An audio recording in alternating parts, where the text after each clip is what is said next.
A decade ago, the towering pines of Rockwell National Forest, cloaked each morning in thick fog like a funeral veil, became the heart of a mystery that shook the state. 14-year-old Nathan Cole, a quiet kid with a deep love for the outdoors and big dreams of becoming a wildlife biologist, vanished while on a family camping trip. It happened on a gray afternoon. He told his folks he was heading to the stream to rinse his hands.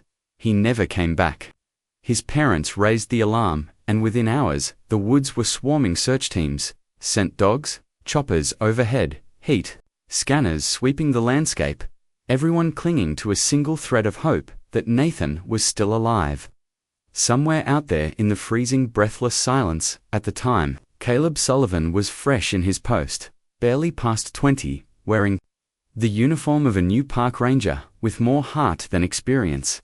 That first night remains burned into his memory, the flashlight shaking in his hand, the fog dancing like ghosts between trees, the wind whispering through the limbs like secrets the forest didn't want to give up. Caleb spent that night trudging along the icy stream, sloshing through cold muck, calling the boy's name again and again until his voice cracked. Every sound felt like a maybe. Every shadow could have been the kid. All he turned up was a sooty handkerchief that still smelled faintly of campfire smoke. A few blurred footprints scattered in damp leaves, and the kind of silence that starts to feel personal. The search dragged on for nearly 2 weeks, but in the end, they found nothing. No body, no backpack, no sign of a struggle. It was as if the earth had simply taken him no trace left behind. Nathan's name joined a sad list whispered by local souls who'd disappeared in deep heart and never made it home. News crews packed up, headlines moved on, and the town, while heartbroken, learned to live with the unanswered. But Caleb couldn't let it go. He stayed on the job. Year after year, he walked the same trails, stared at the same trees, and listened to the same silence, hoping it might eventually speak. On the anniversary of Nathan's disappearance, he always returned to that stream, the last place the boy was seen, and stood alone, questioning every step. What had he missed? Could the truth be just inches beneath his boots? They say the forest remembers. Caleb believed that with his whole heart. Sometimes, lying in his modest ranger cabin deep in the woods, he'd swear he heard some footsteps on the porch, or a name drifting through the mist in the dead of night. Nathan, like the forest, was trying to tell him something it couldn't say aloud. That ghost never left him. Not just because he'd failed to bring the boy home, but because something inside Caleb always felt the case wasn't truly over. The forest was hiding something, and one day, it was going to show its cards. What Caleb couldn't have known was that the key to unlocking everything wasn't a human at all, but a creature with unmatched instincts, a stubborn heart, and a nose made for uncovering the past. Her name was Aspen, a German shepherd with steel gray fur and eyes that looked like they'd seen too much. On a crisp fall morning, as the sun tried to cut through Rockwell's thick canopy, and the air clung with the smell of wet pine, Caleb stood at the edge of the woods, his boots sinking into damp soil. The wind carried old memories. It was a morning just like this one, 10 years earlier, when the boy had stepped into the forest and vanished. Back then, Caleb had walked until his legs gave out, screamed until his throat tore. But the trees had stayed quiet, no closure, no sign, just an endless, merciless quiet. Not far from where he stood now, at the ranger training grounds, Officer Lydia Mercer was buckling the harness on her partner, Aspen, who stood poised, alert, and ready. This wasn't just another drill, and Aspen wasn't just another dog. There was something about her, something almost human, like she already knew this forest owed the world a truth. From the very start, there was something about Aspen, like she carried the weight of old memories in her quiet, steady gaze. For 3 years, she and Lydia had been more than partners. They'd been a force, cracking tough cases from lost kids to long-dead disappearances. But that morning, Aspen didn't show her usual spark. No wag, no nose nudge. She stood still, eyes locked on the mist-covered trees, like something was whispering to her from deep within. Lydia's hand moved gently across Aspen's strong back, masking the flicker of worry behind calm control. "What's wrong, girl? It's just a routine drill," she murmured. But Aspen didn't budge. No whine, no bark, not even a twitch. A chill ran down Lydia's spine, and it wasn't from the cold, it was the way Aspen stared. Like the fog carried something ancient, something heavy. Then came Sergeant Dominic Carter, stone-faced, as ever, cutting across the field like a judge. Marching to trial, he halted just long enough to scowl at Aspen, his distaste for anything that broke protocol written plain as day. He was all about the rulebook, never instinct, never feelings. Tighten the lead. "Don't let her run off again," he snapped, already turning away. Lydia bit down her frustration. She was used to this. Aspen only broke rules when something bigger was at stake. Still, she double-checked the leash, secured the GPS unit, and clipped on the locator. The exercise sounded easy. Find 6 planted targets buried in difficult terrain. No race, just scent, accuracy, and control. Aspen started strong, nose low, body weaving with practiced precision. But then she stopped, ears forward, gaze piercing the edge of the woods. Not toward any training marker, but somewhere wild and untouched. And then, without warning, she bolted. "Aspen," Lydia called, giving a sharp hand signal. Nothing. Aspen didn't flinch, didn't even look back. She was gone, swallowed by brush and trees, like she was chasing something only she could see. Lydia's gut screamed. This wasn't a malfunction. This wasn't disobedience. This was a pull deep and real. She glanced back toward Carter, whose stare could cut steel. But Lydia didn't stop. She ran, crunching over twigs and leaves, chasing the only partner who never let her down. The morning had started like any other, but within seconds, she'd crossed a line following.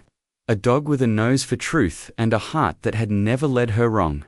The shift in air hit her the second she passed the training boundary.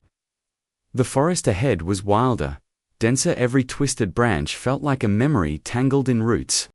The ground beneath her boots was a bed of crumbling leaves that seemed to whisper secrets with every step.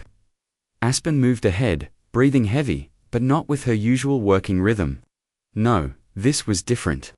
Her stride was wild, driven by something raw, something ancestral, not training, not command, instinct. From her radio, Carter's voice cracked through, hard and cold like splintered glass. "Mercer, this is your last warning. Get back to the perimeter. Your dog is disrupting protocol. That behavior is unacceptable." He didn't yell, he didn't need to. His disdain for Hertha, junior officer who trusted a dog over procedure, boiled. In every syllable, to Carter, discipline was gospel. Emotion was weakness. Lydia slowed, breathing hard in a patch of damp ferns, and hit her radio. "Sir, Aspen never reacts like this unless something's wrong. I'll take the hit, but I'm not pulling her back." She could practically hear his teeth grind on the other end, his blood pressure rising. But Lydia didn't care. Not anymore. Not about his rank or his judgment. She'd fought too hard to keep Aspen in the program after others labeled her too stubborn, too wild. What they called defiance, Lydia had learned to trust. Aspen was loyalty incarnate. And she was leading Lydia now, not astray, but toward something that had waited to be found. Aspen came to a dead stop in a clearing choked with leaves and knotted tree roots. Her body trembled tense, urgent. Her eyes locked onto a shallow dip in the forest floor. Then, without hesitation, she began to dig. Not in the eager, tail-wagging way of training drills. No, this was fast. Sharp, desperate, her paws slicing the ground like blades. Lydia dropped to her knees beside her, pressing a hand to Aspen's flank. She felt the pounding heart, frantic and hot. "What is it, girl?" she whispered, voice tight.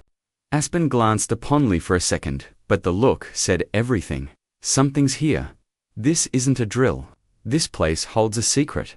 A truth." Lydia's throat tightened. Behind her, the underbrush snapped. Carter burst into the clearing, face twisted in fury, coat swinging like a storm cloud behind him. "Mercer, have you completely lost it? You're jeopardizing." He froze, mid-sentence, His eyes dropped to Aspen, who wasn't barking, wasn't acting out. She was whimpering, soft and focused, still clawing at the same patch of soil. Carter's gaze followed the motion, then paused. The earth beneath Aspen wasn't natural, not untouched. The dirt was too tight, too clean-cut. Tree roots. Any halfway trained field agent would recognize if this ground had been disturbed before. Somebody had dug here. "Get me a shovel," Lydia ordered sharply to a trainee, sprinting up the path. Aspen whimpered again. Tail low, her pawing now metronome steady. Her eyes flicked to Lydia with every scrape, pleading, urging. As the shovel cracked the ground, the entire forest seemed to pause. 3 strokes in there was a sound. Metal hitting something solid. All movement froze. Lydia Carter, the trees themselves, it was like the earth had taken a breath and held it. 10 years of questions were rising, not with words, but with the rhythm of a dog who'd never once turned from the truth. Aspen had gone off-script, and she had brought them to a place no one was ever meant to return to. The clunk echoed again, sharp, jarring. Lydia's lungs felt like they locked in her chest. The woods held an eerie stillness now, like the fog thickened around her skin. Aspen let out a low, urgent whine, ears back. Paws, still clawing at soil that now stank of something sour, something old and buried.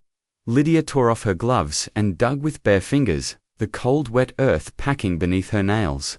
Each stroke peeled back time. Not much digging was needed. 3 minutes, maybe less. Then her fingers touched something smooth, then bony, not a root, not a rock, a hand, human, partially decomposed, skin clinging to bone, dirt caked in the creases of knuckles. She froze. Carter stood behind her, pale, every trace of command drained from his face. His jaws slack, his eyes wide.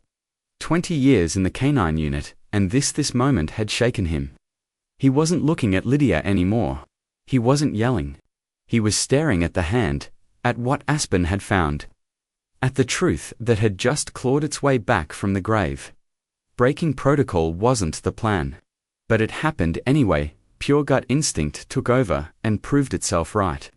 Somewhere beneath the shock, Carter must have felt a sting that wasn't just about the body. It was about being wrong. Wrong about the deputy he dismissed, and wrong about the dog he once labeled too wild to trust. But louder than pride or shame was the silent punch of what they'd just unearthed. Lydia reached out, hand steady on Aspen's shoulder, her eyes locking with the dog's. No words, just a quiet exchange of truth. If Aspen hadn't pushed, if she hadn't refused to give up, what lay beneath the soil would still be hiding under years of rot. Silence and overlooked signs. She clicked. Her radio, her voice calm but urgent. Mercer to dispatch confirmed body at training site. Possible homicide. Lockdown perimeter. Requesting full forensics and crime scene unit. Coordinates inbound. It only took seconds, but those few words cracked something open. A body. No ID, buried deep in a forest that was supposed to be safe, used for training runs and search drills. What they had discovered sent ripples straight through the department's shattering trust in the land they'd walked 1,000 times. The very forest, chosen for its predictability, had betrayed them. Or maybe they had betrayed it by not looking closer. As yellow crime tape stretched between old pine trunks and forensic teams moved in with gear and cameras, Aspen stayed right, where she'd stopped at the edge of the shallow grave. She didn't dig anymore. She didn't make a sound. She just sat, watching. Not the corpse, but what it meant. Truth that had clawed its way to daylight. Her ears flicked every so often, but her gaze never moved. It was like she was listening for something still. Maybe a memory buried under dirt. Maybe a voice long gone but not forgotten. And somehow, in that stillness, she reminded the world, the missing weren't truly gone. They were waiting. Someone just had to care enough to keep looking. When the lead examiner finally gave the first real details, male. Teenager, maybe 16 to 18, signs of burial. Cause of death unclear, Lydia turned away, her grip tightening on Aspen's. It felt like they hadn't just uncovered a body, they'd opened a locked door, and what lay behind it wasn't one answer. It was the start of something buried long ago, and then a chill ran up her spine, unshakable. Could this be tied to the case no one dared to speak of? The one left cold a decade ago, Nathan Cole. The name hovered at the edge of her thoughts, too dangerous to say out loud. But one thing was certain: Aspen had done what no human had. She had found the voice that had gone silent, and that voice was finally screaming through the soil. As the forensics team erected a field tent and set up halogen lights to pierce through the thick canopy, Lydia stood next to Aspen, her eyes glued to the slow, careful movements of the techs. Each shovelful of dirt lifted was like peeling back a layer of a long-held secret. The smell of damp earth and decay thickened the air, and piece by piece, what had once been a living boy began to emerge: a thin arm, a tattered jacket, green, faint claw marks etched across the fabric, a face half gone, yet still echoing the innocence of youth. Nobody dared speak it aloud, but the truth was written in every silent stare. This wasn't a lost camper. This was a cover-up. Someone had put him here. When they found the backpack, half-rotted, soaked in mud, the tension spiked. One tech carefully pulled it open and found a student ID card in a cracked side pocket. The name on it cut the air like a blade: Ryan Hollister, Westlake High School. The woods fell silent. Even the insects stopped buzzing. Carter's head dropped, his face paling as the name echoed in his mind. Ryan Hollister, 17. Missing for months. Gone after a solo hike in Crestwood Park, nearly 20 miles from this forest. Theories had come and gone: wild animals, a fall, bad weather. All of them wrong. Someone had brought him here. And someone had wanted him lost forever. Lydia stared at the ground where Ryan now lay. He wasn't just a name on a missing flyer anymore. He was a son, a classmate, a teenager who should have been thinking about prom, not rotting beneath moss and soil. And no one would have found him if not for a dog and a training drill that took a hard turn into the dark. She knelt beside Aspen, running her hand gently along the shepherd's tense back. Aspen was shaking, not from fear, but from the energy of truth being released. Her eyes were locked on Ryan's body, like she was still guarding him, like she was making sure the world knew this boy mattered, and he had finally been found. Sirens pierced the silence. Forensic vans rolled up the narrow path. Then came a familiar SUV, slowing to a crawl before stopping at the edge of the scene. Detective Marcus Whitley stepped out, his face grim. He'd led Ryan's case until it was shelved: no leads, no evidence, no direction. When he saw the body, his face drained of color. He stared, long and wordless. Then, just loud enough for Lydia to hear, he whispered, "We searched that direction for weeks. Never thought to check Rockwell." The regret hung heavy. Without pause, he took command, ordering more units, more lights, more gear. But Lydia wasn't watching the activity. She was watching the look he shot at Carter, cold-cutting. It wasn't just anger, it was judgment. "You trusted the system too much," that look said, "and you forgot how to follow your gut." Lydia understood. This wasn't practice anymore. This wasn't a simulation. They had tripped over a thread, pulled it, and exposed something ugly that had been hiding in plain sight. Carter stepped back, his mouth tight. For once, he had no defense. No rank or authority to hide behind. He looked small, like the whole world had shifted under him, and he didn't know how to stand on it anymore. And the one who'd done it, a dog he never trusted. A dog who had outsmarted them all. As evening fell, shadows stretched like long fingers through the trees. The air cooled. The forest grew quiet again. Aspen stayed beside the open grave, unmoving. She didn't wag her tail, didn't seek attention. She didn't need praise. She just needed to know that Ryan was no longer forgotten. That his story had been brought to light not through words or reports, but through instinct, muddy paws, and a stubborn heart that refused to give up. The last glow of sunlight filtered through the pine branches, falling across Aspen's fur as if the forest itself was saying thank you. Rockwell Forest had become a floodlit maze of investigators and flashing blue lights. Lydia stood still beside Aspen, her grip on the leash taut, her thoughts spinning like a storm that refused to let up. The scene was crawling with forensics, Evidence techs moving like ghosts, their movements deliberate, hushed. Near a patrol SUV, Detective Whitley sorted through years of missing persons reports on a laptop, its screen glowing dimly in the dark. Everyone had a job, a protocol. But Lydia felt something else rising beneath it, or this wasn't just about a single body, it was bigger. It was the validation of a truth she'd held for far too long, that sometimes it took the raw instinct of a creature without rank or badge to cut through red tape. Her fingers trembled as she peeled off her gloves, then reached into her coat and pulled out a contact she hadn't called more than a few times in 3 years. Master Sergeant Reed Calloway, Aspen's original handler. He once told her something that stuck like a splinter. She's not disobedient, she's just seeing what we don't. While others, especially Carter, had written Aspen off as wild, unmanageable, Calloway saw something they didn't. To him, Aspen wasn't some programmable unit, trained for routine obedience. She was something closer to sentient, intuitive, guided by a compass buried deep in her soul. On the third ring, Calloway picked up his voice, came low and steady, with that familiar gravel. Mercer. Been a while. Lydia took a breath that shook in her chest. Then she told him everything: the training run that morning, Aspen's sudden refusal to follow commands, and the awful discovery among the trees. Calloway said nothing at first, just listened, as if he could trace every pawprint in his mind. When she finally finished, her voice barely above a whisper, she added, "She ignored every rule, pulled me into the woods, and there, we found him, Ryan Hollister. He'd been missing for months." Calloway was quiet, then replied, slower now, more certain. "I told you.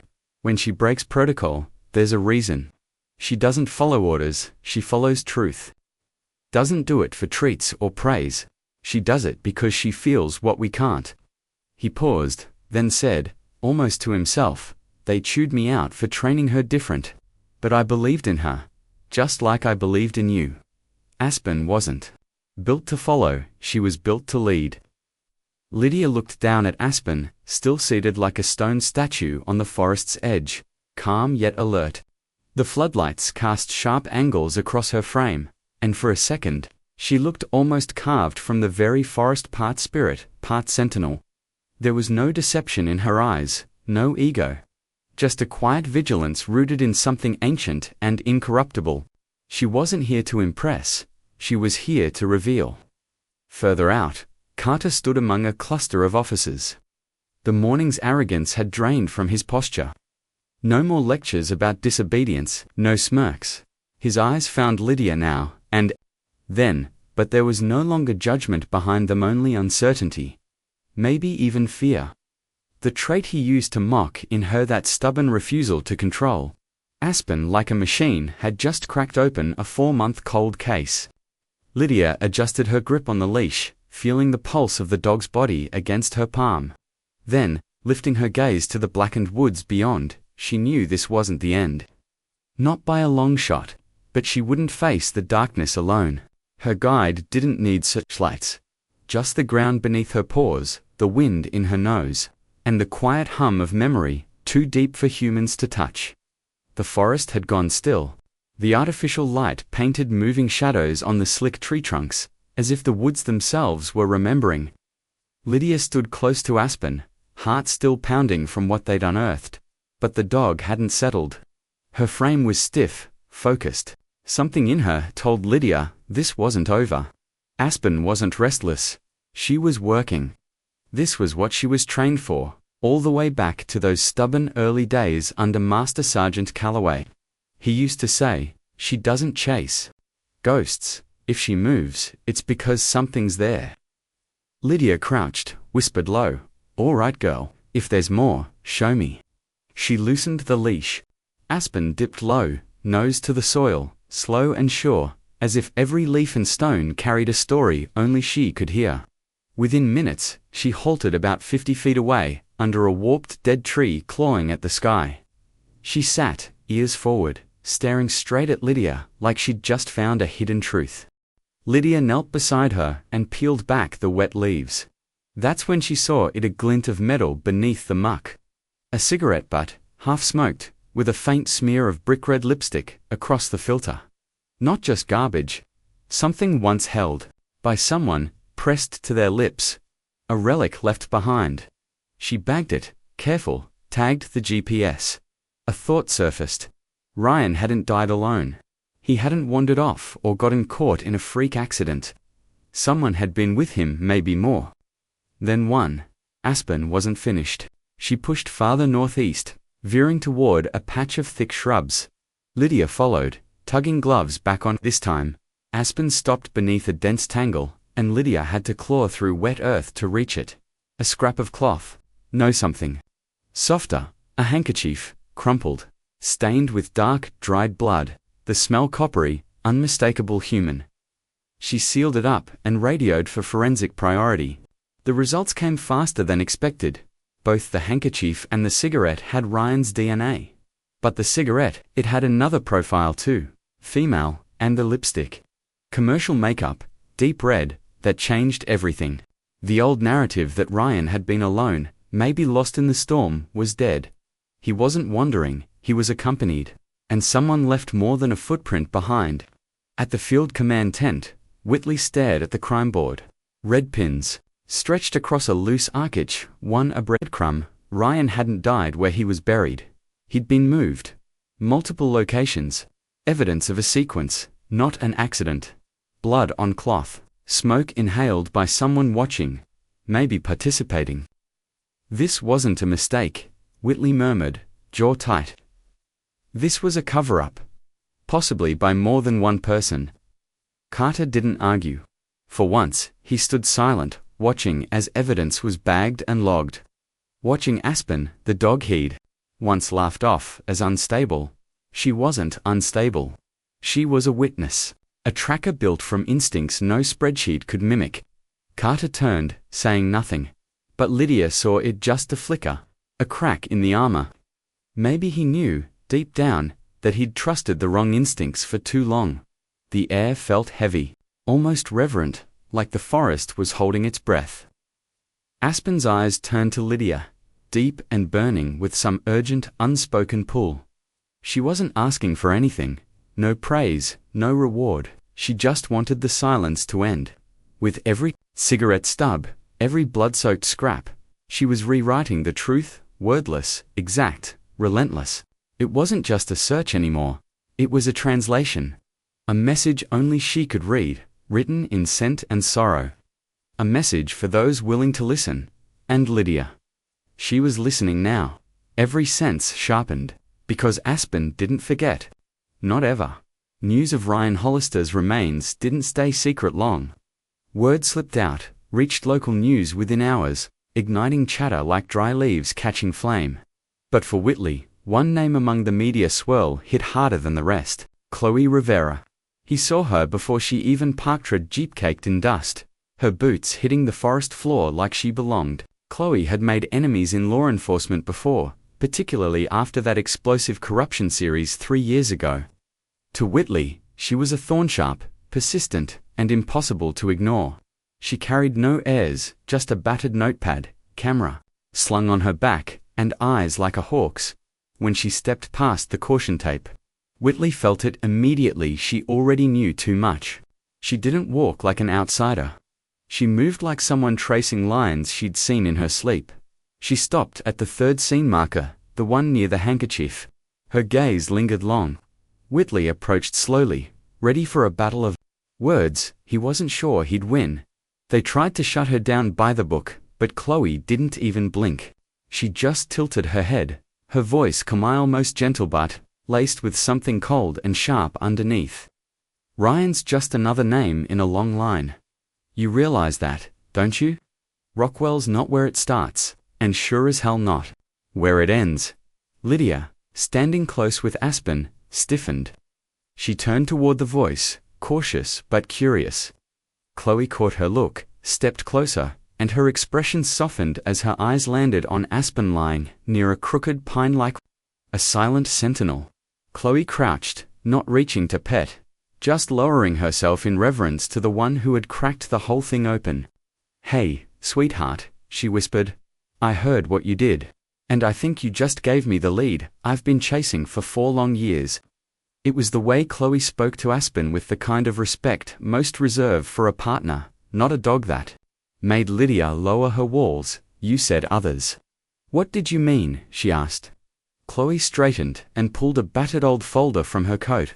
It was weathered and warped, packed with yellowed newspaper clippings, faded handwritten notes, and missing person reports from the last 10 years, all connected to 3 national forests. And at the very top, Rockwell.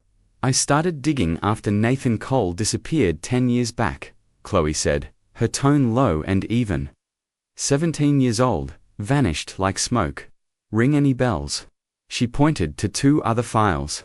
Another one, from the north section of Rockwell. College student, 2 years ago. Same pattern, no struggle, no body, no closure. Every report ended the same way. No foul play suspected.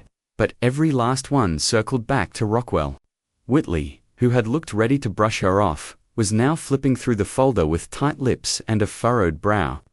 Lydia leaned in to her ranger's instinct, kicking in.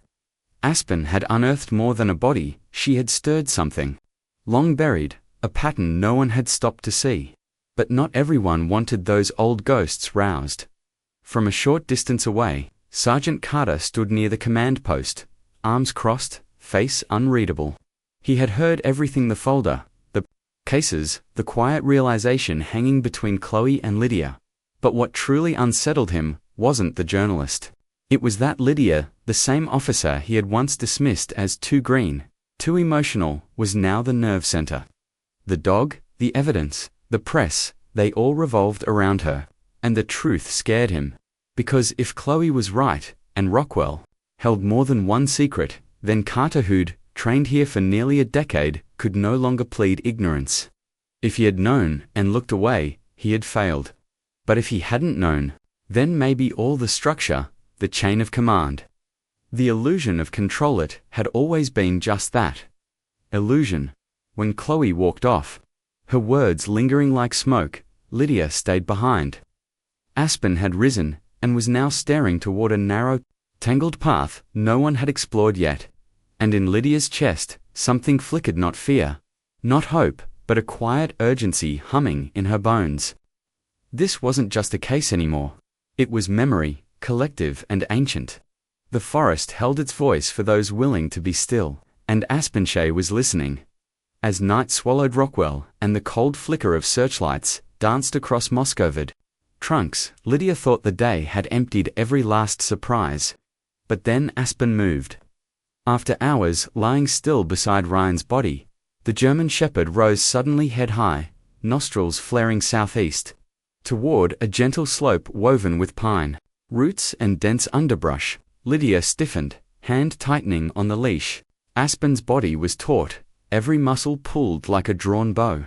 Then, without a single word, she was off. Whitley, mid-call with Central about old GPS data, caught Lydia heading off trail. He didn't stop her, just grabbed a flashlight and signaled to a nearby tech. By now, they all understood. When Aspen locked onto something, it wasn't a guess. It was gospel. 10 minutes later, deep in a fern-choked clearing, Aspen stopped. She didn't sit, didn't relax. She hovered, nose to the earth, claws raking soft dirt. Then a pause. She turned, locked eyes with Lydia. Message clear, here. Lydia dropped beside her, brushing away leaves and tangled sticks with her gloves until her fingers tapped something hard. A phone, encased in scratched, cloudy plastic. She eased it out, peeled the bag open. A smartphone, cracked on the surface but pristine inside. Dry, protected. This wasn't an accident. It had been buried on purpose, just deep enough to stay hidden, not deep enough to forget. Within minutes, the tech team had a portable data kit humming in the clearing. Lydia, Whitley, and 2 other investigators huddled close as the laptop connected. No one said a word. Then the screen lit up, not with files or coordinates but with photographs. Dozens. A slow-burning slideshow of a night long gone, firelight flickering on young faces. Beer cans, laughter captured mid-frame, and in the center, Ryan Hollister, grinning wide in his Westlake high jacket, surrounded by 3 other boys. All of them, they're alive, unafraid. No tension, no sense of danger, no one missing. Whitley went rigid. He had read those early reports. Every one of Ryan's friends had claimed they bailed on the trip, said he went alone, swore it, but the pictures told a different story. All 4 of them together. In Rockwell, that night, what hit Lydia wasn't just shock, it was the cold grip of betrayal. The more she stared, the more she saw. In the first few images, Ryan was front and center smiling. Relaxed, but then something shifted. Frame by frame, he edged away from the fire. His smile faded, his eyes looking off-screen toward the trees. And in one blurry shot, taken by someone else, he stood alone, arms crossed, staring into the shadows like he'd seen something no one else had, or someone. It wasn't much, but it was enough. Whitley leaned in, his voice low, steady. Download everything. Metadata, GPS, messages, call history. If this phone wasn't wiped, then Ryan left a breadcrumb the killer didn't count on. He turned to Lydia, nodding slightly. Her again, he said, meaning Espen, who now lay beside the table, eyes half shut, but still alert. Without her, the phone would still be lost. Lydia crouched beside the dog and whispered, "Not praise, just truth. Good girl, you just opened the gate." Above them, the wind moved through the trees like something waking up. The photos were more than memories, they were fragments of a lie collapsing. And in that quiet moment, the first voice to rise from the silence was a dog's. The illusion shattered when a name appeared in the photo, tags Tyler Westfield. Everyone froze. Tyler wasn't just one of the boys in the photos. His last name held weight. His father, Cameron Westfield, wasn't just wealthy, he was powerful. Political ties. Business influence. A man whose name didn't appear in public reports, but whispered behind closed doors. A man who funded campaigns, hosted fundraisers, pulled strings in back offices. And worse, a man who could end an investigation before it began with a call, a donation, or a quiet threat. Whitley had dealt with men like him before, cases lost in clerical errors, warrants delayed by system errors, investigations rerouted under the guise of resources. And now, with Tyler clearly present the night Ryan died, Whitley felt the forest shift beneath his feet, not in noise, but in weight. As if the very ground warned him, this isn't just a crime scene, it's a battlefield. Sure enough, hours after the phone was cracked and the images saved, a legal bombshell hit the district attorney's office. The Westfield's attorneys demanded a full freeze, no leaks, no press, no informal charges. They cited privacy, reputation, legal protection. Simultaneously, a message arrived on the police chief's desk, subtle, polished, but unmistakable. Mishandle this, and don't count on support for your next community project. The machine had woken, but so had the truth. And the only thing standing between them was a girl, her dog, and a story that refused to stay buried. Lydia first heard the update while crouched near the edge of the tree line. Aspen by her side, lapping from a canteen, as she scribbled quick notes in her field journal. The news didn't shock her, she'd been expecting something twisted, but it still turned her stomach. It wasn't the raw force of the Westfields that disgusted her. It was the way one name could crush truth beneath polished shoes and good PR. Aspen, sensing her shift in energy, bumped her shoulder with a nudge that said what words couldn't. Don't let them bury it again. Just then, Chloe Rivera appeared, clutching a stack of dog-eared files. I looked into the Westfields once, she said, her voice flat but her eyes locked in. Last year, Tyler was reported for attacking a classmate. School buried it, number file, no punishment. She passed Lydia a crumpled digital printout of an old blog post, taken down the morning it went live. Just one more piece of a silent machine fueled by wealth and denial. Captain Whitley made the call right after reviewing the latest images, eyes scanning the final photo set. We dig deeper, he muttered, jaw set tight, but we keep it quiet. Internally, he didn't need to say it. The moment the Westfield name came up, everything changed. Tone, urgency, risk. They'll spin this as a tragic accident, he added. But look at Ryan's body language, half-turned, edging away. That's not someone on a stroll. That's someone trying to leave. Aspen perked up, ears stiff, eyes focused, toward the dense, untouched stretch of woods. Lydia didn't need words. They were only scratching the surface. Power, lies, and hollow grins weren't the whole story. Something colder, older was tangled underneath. Something only the brave dared to chase, and if she was going to step into that dark, she'd trust Aspen, always Aspen. No agenda, no politics, just loyalty, instinct, and a bond no power could erase. When the photos on Ryan Hollister's phone were finally decrypted clear, time-stamped, location tagged, they hit like a freight train. In the center of the mobile command in Rockwell Forest, silence blanketed the team. Gone were the assumptions. No more maybes. This wasn't just theory now, it was fact-sharp and brutal. Ryan hadn't wandered into those woods alone. There he was, 17, laughing, alive, surrounded by Tyler Westfield, Ethan Drake, and Jason Marrow. The very three who'd sworn for months, "We weren't there." Ryan went alone. When the case was first opened back in early June, the boys had given matching stories. The cops believed them. No foul play, just a teen hiker lost in the wrong stretch of forest. Tyler, claiming to be Ryan's closest friend, had even shed tears on camera. "I should have gone with him," he'd said. Ethan claimed a family dinner. Jason, a sudden emergency towed. None of them admitted they'd been in Rockwell that night. None mentioned a campfire. Whitley sat in his canvas chair under the tent, thumbing the original statements. Even back then, he'd felt something didn't add up. But without proof, he was forced to drop the angle. Now Ryan's own phone had turned into evidence, the kind you couldn't fake. The fire, the laughter, the beer cans scattered across the leaf-covered ground. The way Ryan slowly faded from the center of the frame, the body language told a different story. Something had shifted that night. Someone had made a choice. And that choice had cost a kid his life. Lydia sat in silence beside Aspen, the weight of that reality pressing into her ribs. Her mind kept circling back to Ryan's parents there. Sleepless nights. The unspoken dread in every missed call. Their son hadn't simply gotten lost. He'd been left behind, abandoned, maybe even killed by those he trusted most. "Notice anything?" Chloe whispered, eyes on the last few photos. Ryan's not smiling anymore. He's standing back, arms tight, like he's afraid. Lydia nodded, her gaze fixed on the shadow-drenched line of trees, past the reach of the scene lights. Whatever happened, it happened in their dot.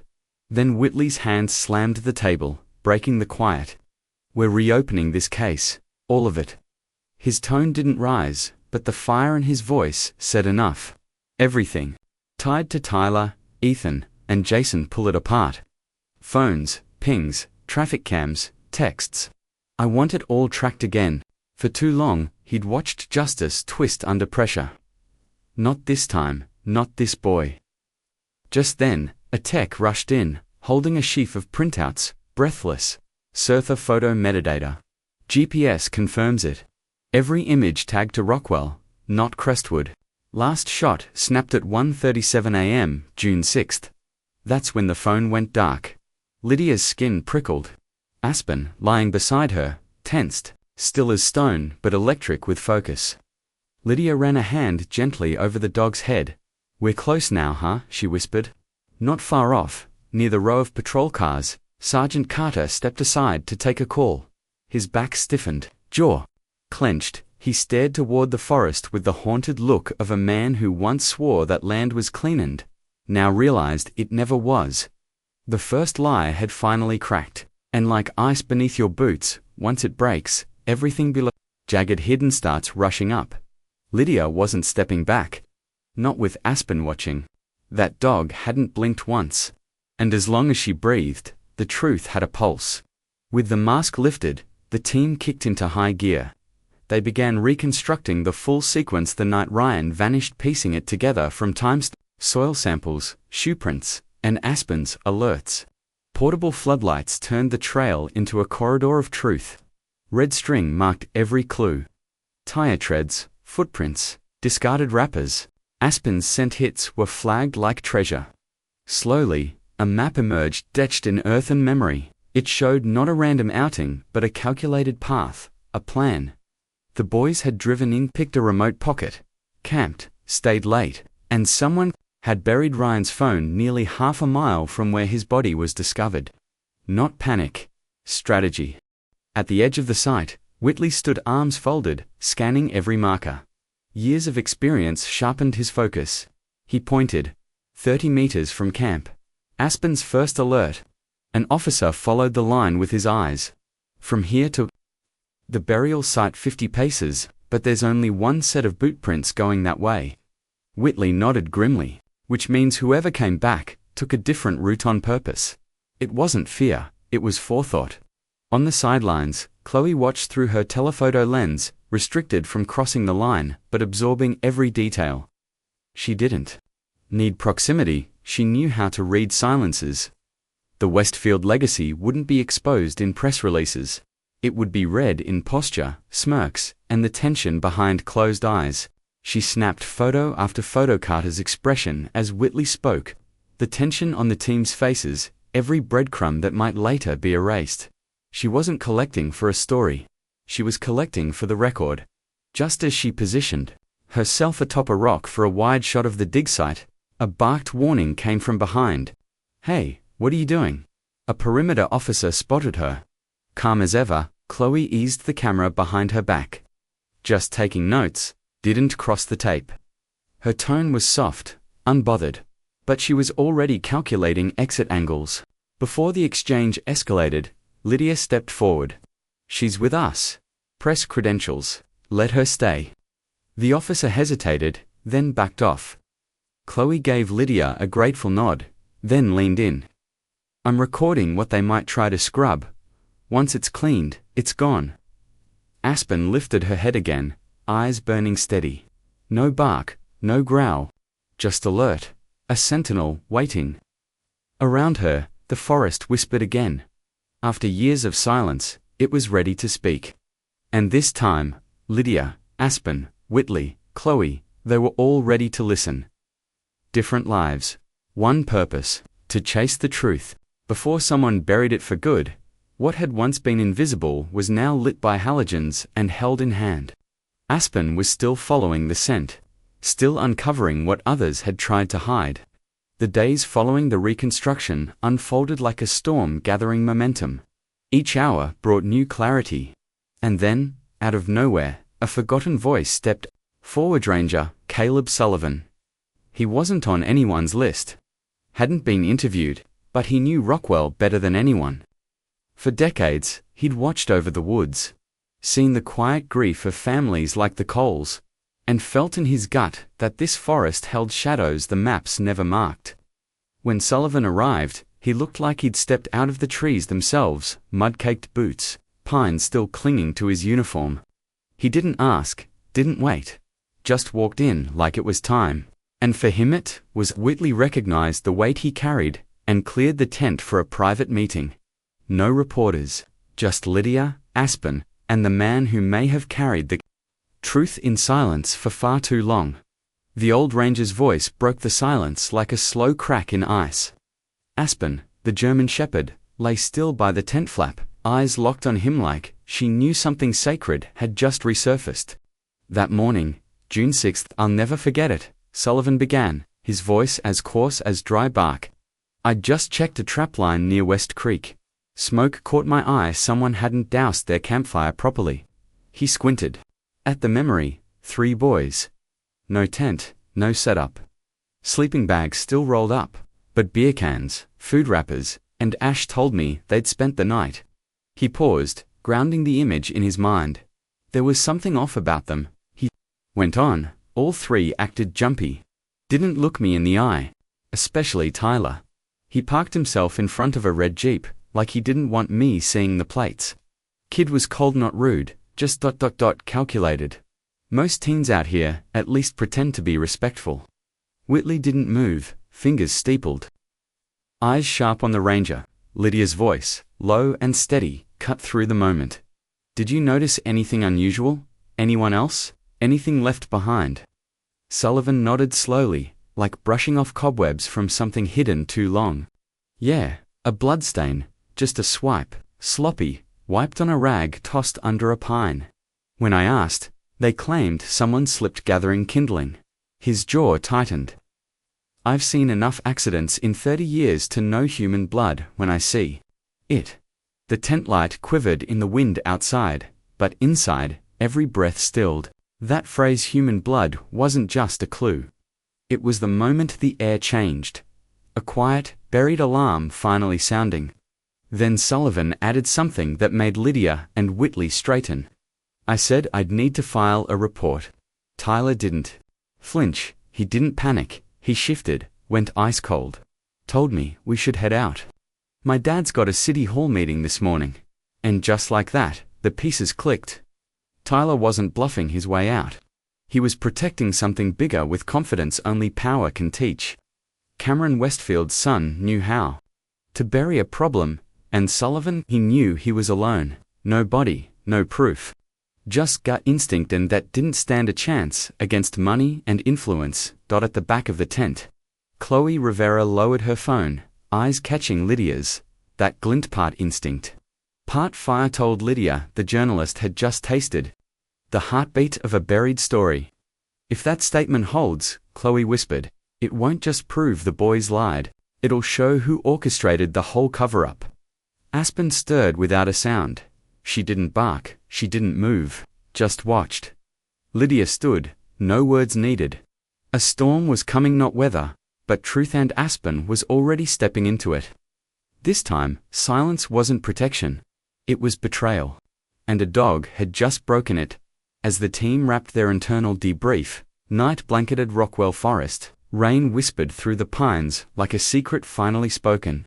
Lydia and Aspen had just returned from a long sweep of the northern ridge, when a burst of static cracked the command radio.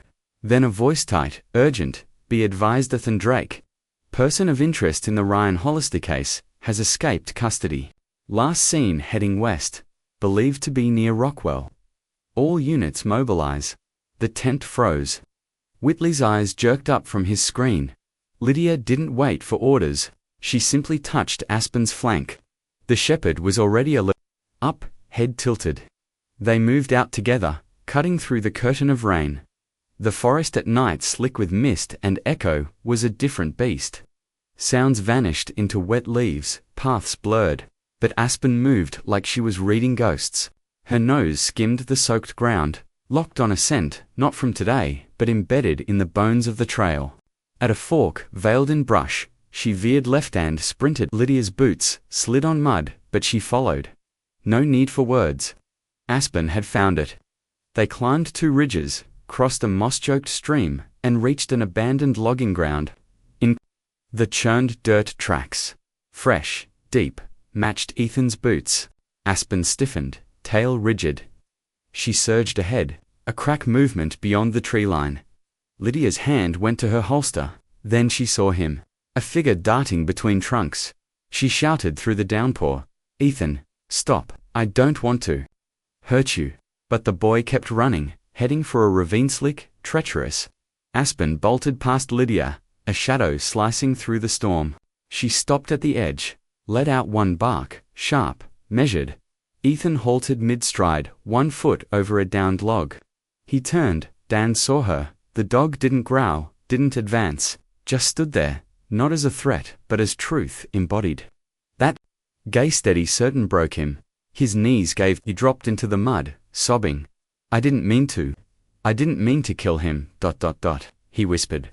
Lydia reached him, breath heaving. She didn't yell, she didn't judge.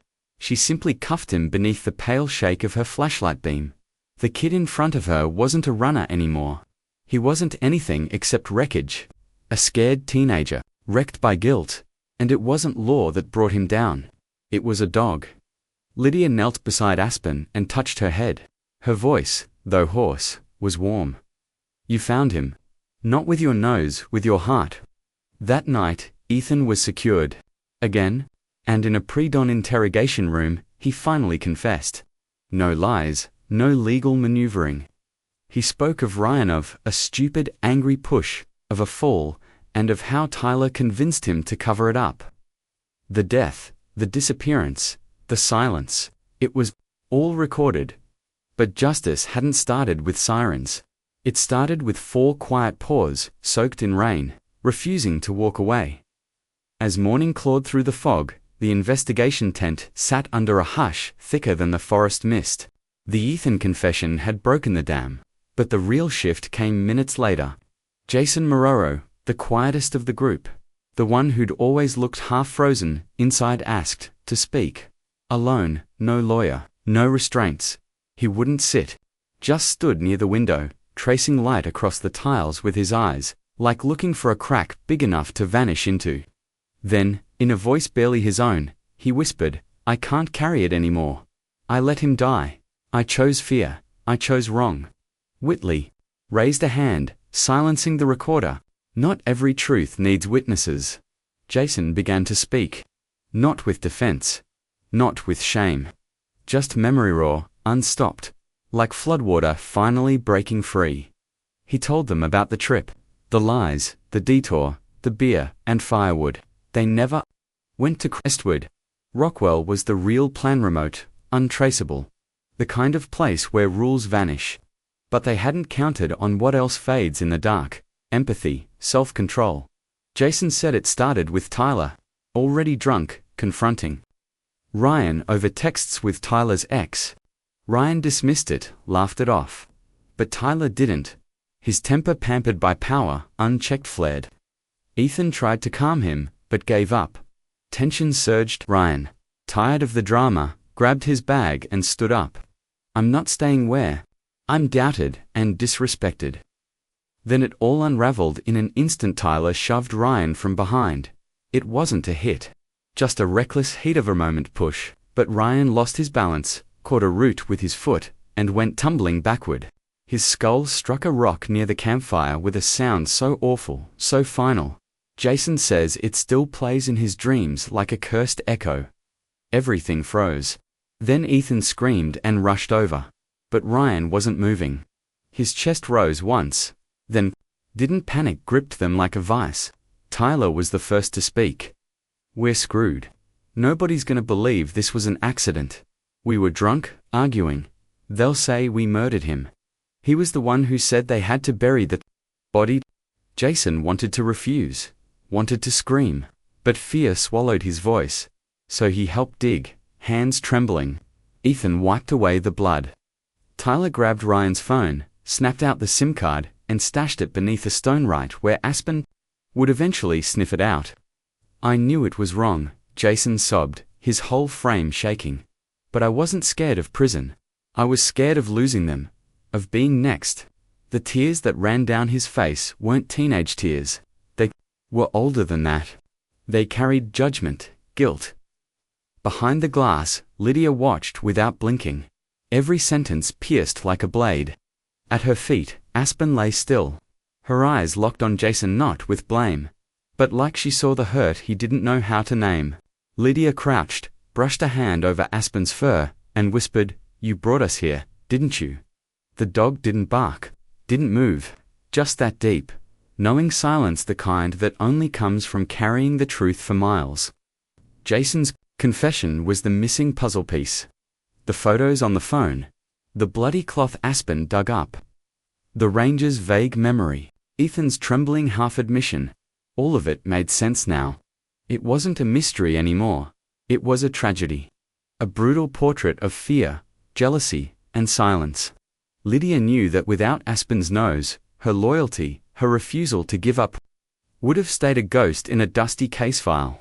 Instead, through pain and persistence, he was brought home by a dog who never met him, but refused to let him stay lost.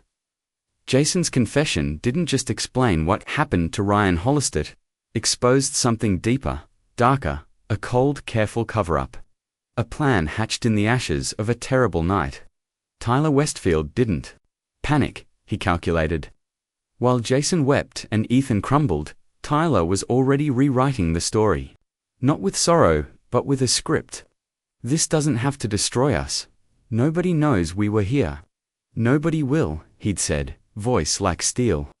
He brought up Crestwood Park, 20 miles from Rockwell. They'd fake it. Dump Ryan's stuff. Ditch his car. Make it look like a solo hike gone wrong. In the morning, they'd pack up Ryan's jacket, backpack, and phone with the SIM card, go and stage the scene. Jason remembered the way Tyler said it, like he'd already practiced it in his head. Cops'll chase ghosts. Media too, will have time to forget. Ethan just nodded, hollowed out and numb. Jason had admired Tyler once, looked up to him, feared him a little. Now that fear cornered him.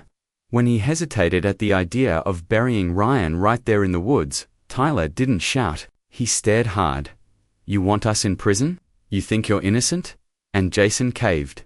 They dug. They wrapped Ryan up and placed him in the earth. Covered him with leaves, with branches, with silence. Jason didn't cry. He threw up behind a tree when Tyler whispered, "It's done." At dawn, the forest looked almost peaceful, like nothing had happened. The three boys climbed into Tyler's Jeep and drove away, saying nothing. They left a dead friend buried behind them. Buried their own guilt with him. That afternoon, they reached Crestwood Park, exactly like they'd planned. They set up the scene. Ryan's bag leaning against a tree. His jacket folded like he'd left it mid-hike. His powered-off phone slipped into an outer pocket. They parked the car in a busy lot, then went home and played their roles. The next day, they told everyone Ryan was missing, that they'd just heard from his parents, that maybe he'd gone hiking and never come back. Jason told the story with no drama in his voice. Just wait. He said he'd wanted to tell the truth 100 times. But every time Tyler went on the news, crying for his missing best friend, Jason's throat closed tighter. He was the last one to stay silent. And now, he was the first to finally break it. Whitley sat across from him, wordless. He'd heard enough. This wasn't a drunken mistake anymore. It was a deliberate burial. A fabricated scene. A calculated lie. All of it shaped and steered by Tyler Westfield. Outside the room, Lydia's hand tightened around Aspen's leash.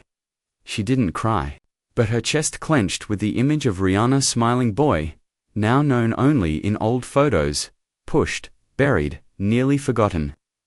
Then she looked at Aspen, the one who had clawed truth from dirt and silence.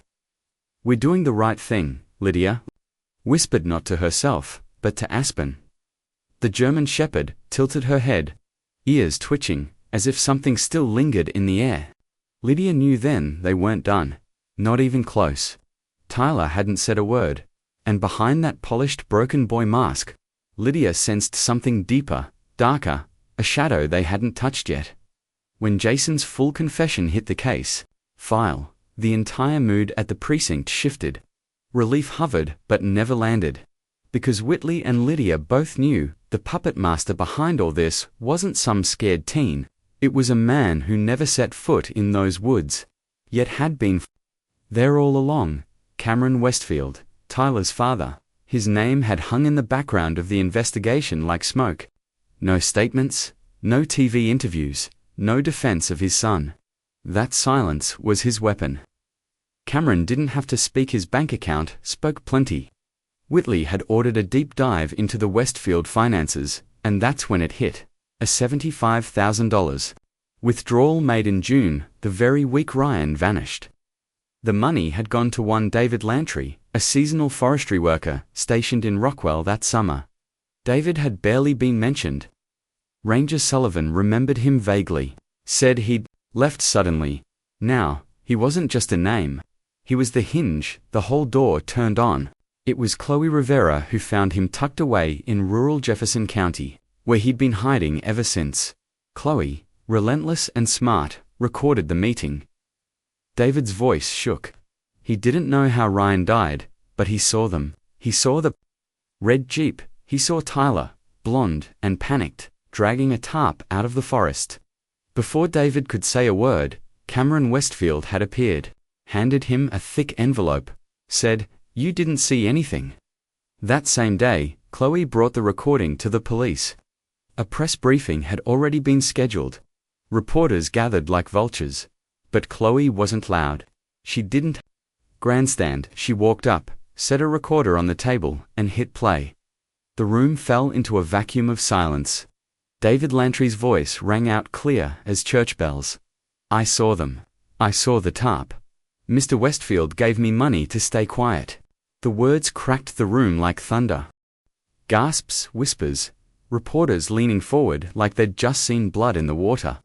Cameron's attorney stood, cool and polished, claimed the tape was inadmissible, secretly recorded. But Chloe met his eyes, steel in her voice. It was consensual. 2 devices, public place. And if you'd like, I'll release the bank transfer slips this afternoon. No one spoke after that. Not because they didn't have questions, but because they already knew the answers. The shield of money, reputation, and silence had been pierced. There was no unhearing it now. Inside the mobile command unit, Lydia sat quietly, head against the window. Aspen lay beside her, tail still, eyes sharp, watching the woods like they might speak. Lydia closed her eyes. The case wasn't over. Not yet. But the truth was out now. Not whispered, not buried. It had walked into the daylight and forelegs, with dirt on its nose, and a loyalty no human could fake. As dusk spilled through the oaks of Rockwell, Lydia muttered, almost to herself, the last wall's coming down, isn't it? And she was right. For the first time in months, the lies were no longer buried beneath power and money. They'd surfaced dragged into daylight by a tenacious reporter. A witness no one had remembered, and a string of gut-wrenching choices made by people who'd finally decided to speak. Tyler was no longer just some spoiled kid protected by a last name. He was now the center of a calculated cover-up, and the noose was tightening. Not in secret, but out where everyone could see. After Chloe Rivera aired David Lantry's damning audio at the press conference, the case of Ryan Hollister turned a sharp corner. This wasn't rumors anymore. It was war between truth and influence, fought in court, beneath the stillness of grieving parents who had nothing left to lose. That morning in Rockford County Court, the first hearing began beneath a tension thick enough to choke on. On one side, the Hollisters worn down but unshaken. On the other, the Westfields polished, rehearsed, flanked by a celebrity attorney, who didn't come to hear the truth. He came to twist it. Lydia stood outside the courtroom not as part of the investigation anymore, but as a silent witness. Aspen was by her side, her dark coat sharp against the sterile white marble. Nobody really looked twice at the dog, but Lydia knew the truth. None of this would have happened without her. The prosecution came prepared. Jason's testimony, Chloe's tape, and every trace of evidence pulled from the woods in Rockwell. Their charges dropped like thunder. Tyler Westfield and Ethan Drake's second-degree manslaughter, concealment of a corpse, fabrication of a crime scene. Jason Marrow, who came forward early, would face a lighter sentence for accessory after the fact. Outside, public opinion split like a snapped branch. Inside, the Hollisters didn't cheer. They didn't weep. They knew verdict, or Nate, wasn't coming back. Cameron Westfield sat stone-faced behind his legal team, jaw rigid, eyes fixed anywhere but the victim's family. Lydia watched from her quiet corner and saw it for what it was. Fear hidden behind pride. That's what power does. It freezes until it's finally forced to face something undeniable, and when it can't move, it turns dangerous. At the podium, the lead prosecutor spoke without theatrics. We're not here to argue the morality of teenage boys. We're here to prosecute a sequence of choices that cost a life. The courtroom fell still. No accident leaves a stage like this behind. No panic leaves behind redirection, altered evidence, or fake suspects. This was planned meticulously. Tyler's lawyer countered predictably: stress, youth, lack of guidance. Chloe shook her head in the back row. Lydia didn't move, just clutched Aspen's leash tighter. They knew what guidance had really looked like. A father's hand not steering his son to do right but covering his tracks. Then came the family's turn. Elizabeth Hollister stepped forward, Ryan's picture in her hands. No makeup, no drama. Her voice steady but sharp. We're not here asking for revenge. We just want to know, why was our son's death treated like something to be hidden. She raised the photo. Ryan wasn't a mistake, he was kind. And maybe if someone had told the truth sooner, he wouldn't have spent 4 months in the cold earth. He deserved better. He deserved to come home not to be found by a dog. Her voice cracked. She looked toward Lydia, who was already crying, and added, "We're thankful for the team. But especially for Aspen." No one clapped, no one moved. There was only silence, reverent. Then, almost all at once, eyes turned toward the dog in the hallway, her gaze steady, no judgment, presence. Lydia dipped her head and whispered what everyone else seemed to feel but couldn't say. "You brought him back in a way none of us ever could." With that, the hearing adjourned. But its ripple wasn't over. For the first time, most untouchable family had been cornered by truth and the smallest voices in the room, the ones without wealth or power, were the ones who had finally broken it open. As the media stormed in, chasing leads and trial dates, Lydia stepped away. She took Aspen back to the field outpost at the town's edge, the quiet place where all this had started.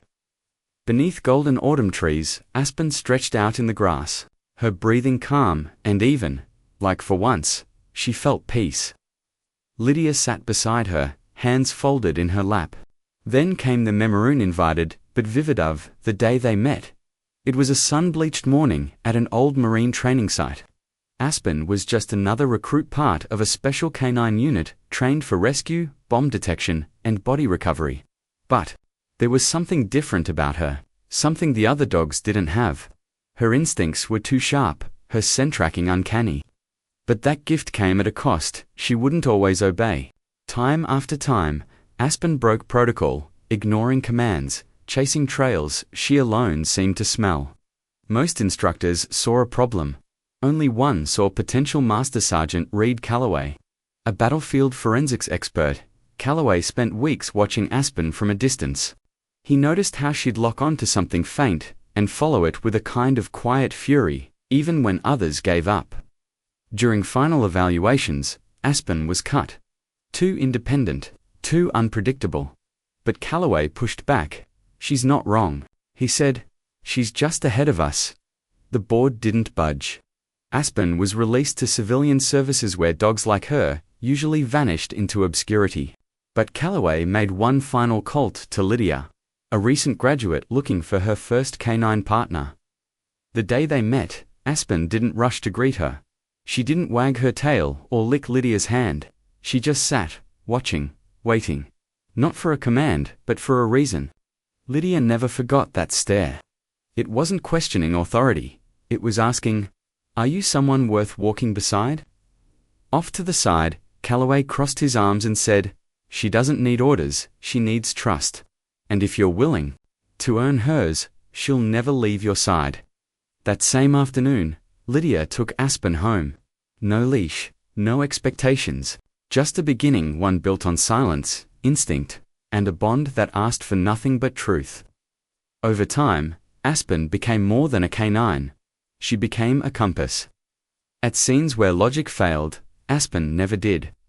She was the ears that heard what others ignored, the nose that refused to be misled. Not just a cadaver dog, but the quiet partner to grief, the last witness for the silenced.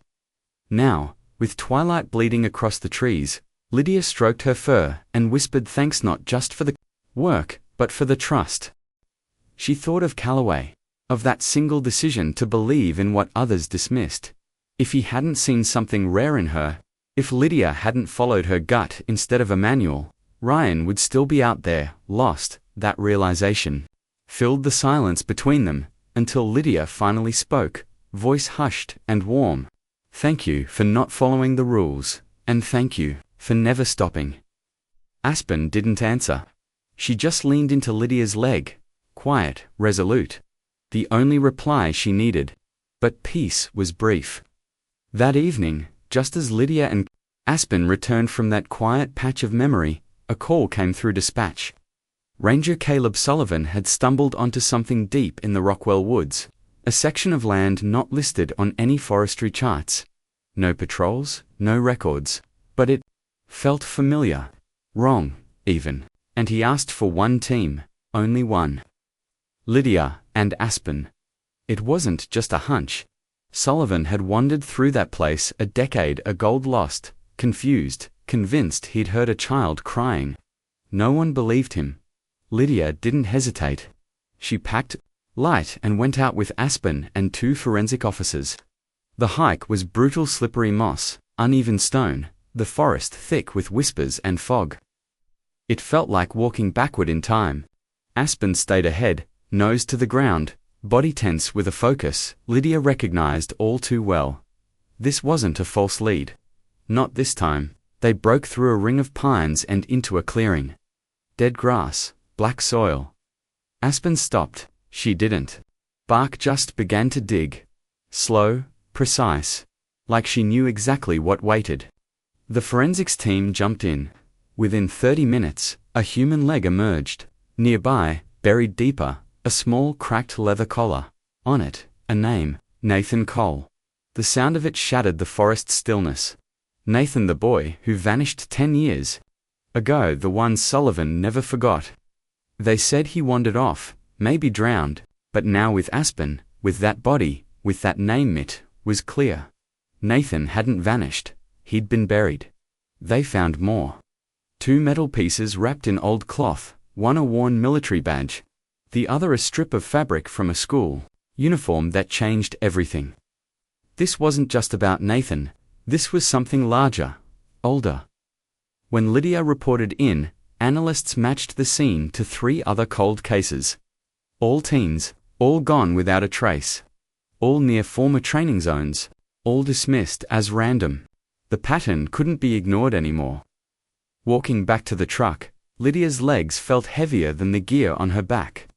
Not just from fatigue, but from knowing that Aspen wasn't done. She never would be. Today, it was Nathan.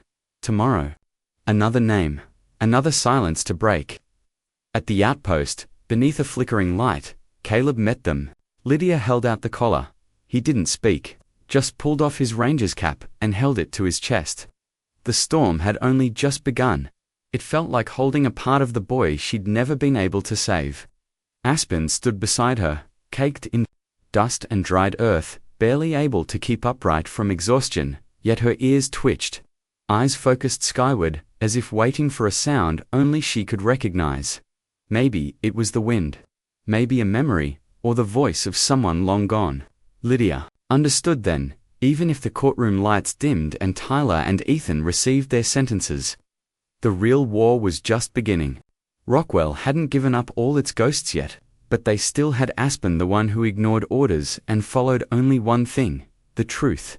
And now the truth was surfacing again, shovel by shovel, soul by soul, until Solence itself had nowhere left to hide. When news broke that Nathan Cole's body had been discovered deep in Rockwell Forest, buried for more than 10 years, it didn't just shake the town, it cracked open every sealed file, every forgotten case. Yet, amid the chaos, lawsuits, and media frenzy, something much quieter and infinitely more powerful unfolded.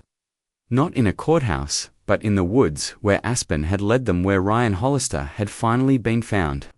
Thanks to her, that same afternoon, as Lydia and the forensic team swept the clearing near where Nathan's remains had emerged, a car pulled up just beyond the trailhead. Out stepped James and Elizabeth Hollister. They weren't strangers to the forest. They didn't need a guide. In their hands, a handful of wildflowers and a weathered photo frame carried through sleepless nights and years of false hope. They walked with certainty, following the path etched in their memories, toward the very place where Aspen had unearthed what no one else dared to find. From a distance, Lydia spotted them, thin silhouettes bathed in the slant of golden light. Knew this wasn't a visit. It was something sacred. A farewell. Not angry, not broken, but full of grace. Elizabeth stepped toward Aspen, who was resting beside Lydia after hours of scent work beneath brittle leaves and cold soil. Aspen didn't lift her head. She didn't need to. Her eyes remained alert, calm, as if she was still guarding something precious. Elizabeth said nothing at first. She knelt slowly, placed her hand over Aspen's fur, and from her coat pulled out a folded handkerchief, embroidered with the name Ryan. the same one her son used to bring to every summer camp. She tucked it gently beside Aspen's paws. A goodbye, a gift. For the companion who never once left her boy, I used to lie awake, thinking my son died alone. Elizabeth said quietly, her voice trembling with old ache. I pictured him scared, cold, left behind. Her fingers tightened around Aspen's fur. But when I learned you stayed, that you never left his side, not one sigh understood something. He didn't die alone. James stood close behind her, his face still as stone, but his eyes glistened. He looked at Aspen, not like an animal, but like a witness. A keeper of something he'd never be able to name. Lydia couldn't speak. Her throat ached. In all her years, no courtroom moment had ever struck her like that. Thank you, quiet, raw, and real. There were no TV crews, no applause. Only the wind humming through pine needles and the soft clap of bird wings overhead. The forest felt different, now like a place reborn. At the spot where Ryan had been found, the Hollisters placed their wildflowers beside a wooden plaque, hand-carved and smooth with age. It read, "Where truth surfaced and love never left." Then, Elizabeth turned again to Aspen. She didn't speak like a grieving mother anymore. She spoke like someone who had made peace. "Thank you," she whispered, stroking Aspen's head, "for leading us back to him." Then, hand in hand, she and James walked away, like people finally stepping out of a long, frozen nightmare. Lydia stood still, watching their silhouettes fade into the trees. Then she turned to Aspen, brushing the fur along her collar where it had rubbed raw that morning. "You didn't just find the truth," she murmured, her voice cracking. "You brought Ryan back to us. In a way we never could have done without you." Aspen didn't move, but she leaned gently into Lydia's touch, closing her eyes, exhaling in a peace that felt deeper than rest. Because that day, it wasn't just a child who returned. A family had recovered a part of their soul they thought they'd lost to time. As the last light of autumn melted into the forest, Lydia stayed beside Aspen, her heart finally still. 3 days later, a ceremony was held at the state capitol, not grand, but full of heart. Aspen was honored before the full police department, the forensic team, and hundreds of citizens who came to witness what justice looked like in fur and bone. The ceremony took place under soft winter sun, in the central plaza where an old train depot had been turned into a memorial for those who served truth. Aspen stepped onto the stage next to Lydia, her coat brushed, a crimson sash tied gently around her neck. It bore the state seal and a small silver canine badge. When the governor knelt and placed the Silent Star Medal on Aspen's collar, the crowd rose as one. Applause thundered through the square, echoing off marble walls. The next morning, newspapers ran one headline across the state: Aspen, the canine who broke a decade of silence. In a short, moving address, the state rep said, "We're not just honoring a working dog. We're honoring a spirit that refused to turn away." Aspen didn't break protocols. She reminded us that sometimes rules need to be broken to serve justice. Lydia stood beside her the entire time, her hand resting firmly on Aspen's back. She didn't say much. She didn't have to. In her mind, she saw Ryan's photo, heard Aspen's first bark when she struck the soil, remembered the weight of that moment, the one where truth finally stepped into daylight. After the ceremony, a class of local school kids presented Aspen with a small gift, a collar bearing a tiny silver bell. "It's for the bell," one child said, "that wakes people's hearts." Aspen didn't understand the speeches, but she understood kindness. She bowed her head politely, accepted the gift, and walked calmly back to Lydia's side, where she always belonged. That night, the evening news didn't open with elections or finance. It began with Aspen's quiet walk through a column of uniformed officers. The headline read, "Not all heroes carry guns. Some carry loyalty, nose, and heart." For Lydia, the medal was nice. But the true reward? It was knowing the truth had a name and it had barked. That night, Aspen curled at the foot of Lydia's bed like she always had. She didn't know medals. She didn't crave parades. What she cared about was trust. And she had earned it more than 100 times. Lydia watched her breathing gently, and whispered, "You didn't need to prove anything. You already saved us all of us, not just with your training, but with your refusal to give up." For Lydia and, for the entire community, Espan wasn't just the K9 who cracked the case. She became something larger. A symbol of unshakable faith, the kind that pulls a broken world back to truth. When the medals were stored away and the spotlight turned to other stories, Lydia quietly faded from public view. She returned to the only place that mattered. The real story had been written. That afternoon, she and Aspen walked again through Rockwell Forest, past those thin, knotted trees that seemed to remember everything. They returned to the small clearing where Ryan had been uncovered. The same place where Aspen had once disobeyed direct orders to chase something greater than evidence. Something beyond scent or instinct, something holy, a soul. The sky that evening held an eerie clarity, like it had scrubbed itself clean just for this. The sunset spilled between the pine branches, casting long strokes of honeyed light across the mossy earth. Like someone was trying to repaint a memory with trembling hands. Lydia sat on the familiar slab of stone where Ryan's body had once been found, a sacred place now maintained by the locals, quiet and still. Next to it stood an aged wooden marker, the letters faint but firm. Here, truth was found because someone kept listening. Aspen lay curled beside her, her sleek body nestled close, muzzle resting on Lydia's thigh. Her amber eyes drifted toward the woods, as if she was replaying a story only she remembered.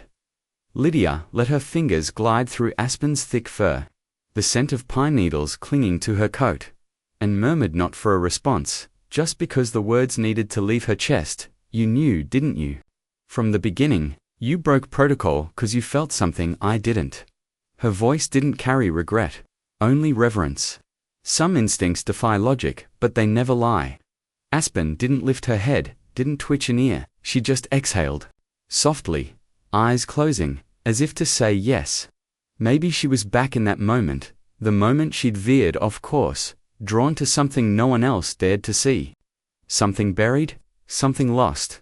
A breeze stirred, then cool and damp, carrying the scent of wet earth and old pine.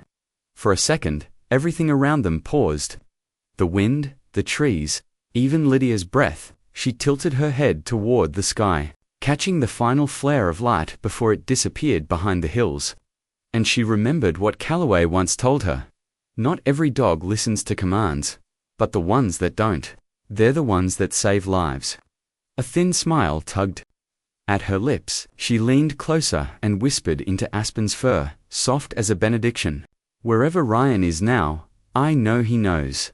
You didn't leave him. No headlines, no medals, just quiet." But Lydia knew this, right here, was the most sacred moment of all. A woman and her dog, after the firestorm, just ... being, if anyone had walked by right then, they might have seen two silhouettes beneath the trees. But if they looked closer, they would have seen a bond too deep to be broken by time, orders, or even death. Some truths don't shout, they whisper, and someone brave enough listens. As the sun slipped away behind Rockwell's ridge, Lydia whispered her last words into Aspen's ear, a soft goodbye to a chapter now closed. What she didn't know was that fate wasn't done with them, not yet. Just days later, the circle would begin to close. Master Sergeant Reed Calloway returned. No announcement. Just rolled up the dirt road in his weathered silver pickup, the truck huffing softly in the cold morning fog. He didn't bring honors or speeches, only crates of specialized gear, a new set of scent mapping grids he'd sketched himself, and one quiet sentence: "I think Aspen's ready for something bigger." Lydia stepped out of the cabin, stunned and smiling, her hands still dusty from training drills. She clasped Calloway's hand like a daughter reunited with her father. He hadn't kept Aspen for the military. He'd handed her to the one person who truly saw what she was capable of. Now, he knelt beside the dog 6 years into her service, eyes sharp, spirit unshaken. He didn't say much, just ran a hand down her spine, tender and proud. The three of them stood there, bathed in the morning sun, time folding in on itself. Past, present, future woven into one heartbeat. That day's training wasn't flashy. No cameras, no reporters, just old rhythm, lived in trust. Callaway, Lydia, Aspen, breath sinking to breath, gaze guiding motion. But this wasn't basic tracking anymore. This was chaos mapping, a scent detection technique that unraveled confusion itself. Callaway called it live scent threading. It required a mind and nose so focused, so unshakably intuitive, even top military units rarely attempted it. Aspen flew through the test in half the expected time. Callaway didn't clap. He nodded slowly, eyes damp not with pride, but acknowledgement. She wasn't a student anymore. She was legend. Then, the call came sooner than they'd prepared for. A cold case from the northern hills, a missing person. The trail led into overgrown timber, the kind of terrain that eats truth alive. Lydia didn't wait. She walked straight into the operations room, unrolled the state map, and began scanning. Her fingers hovered over a tiny red pin tucked into a corner of the coldest region. She pressed down. Here, we start here. Aspen stood at her side. No bark, no leash tug, just alert, burning eyes. She was ready. No more doubters, no more second-guessing. The world now knew who they were. The press didn't call them a promising pair anymore. They called them something else entirely, the living legends of Rockwell. A woman and her dog, who proved justice doesn't always wear a badge or carry a gun. Sometimes, it walks on four legs and just keeps going. To those who had seen them in the field, Aspen wasn't just a name, she was a promise, a force, a feeling, a reminder to never stop searching. That evening, before the journey began again, Lydia sat with Aspen beneath the porch light. The glow warmed the edges of Aspen's coat, giving her a quiet halo. Lydia's hand moved slowly over her neck. "You know the best part?" she asked softly. "We're not just searching anymore, we're bringing people home." Aspen lifted her head, pressed it into Lydia's palm. No tail wag, no bark, just that quiet pressure, a touch that said, "We're not done yet." The circle wasn't just closed, it was alive. The story of Lydia and Aspen had never been about a single lost boy. It was about what happens when silence is broken, when loyalty, instinct, and relentless compassion pierce through lies and shame. They weren't just a rescue team, they were hope with a heartbeat, hope for every name still unspoken. And you, if that moment came, would you follow orders? Or trust the one whose instincts have never failed you, even if they stand beside you on four legs? If this story moved you, share it, subscribe, and follow the journeys where loyalty, love, and courage light the way home. Until next time, thank you for believing.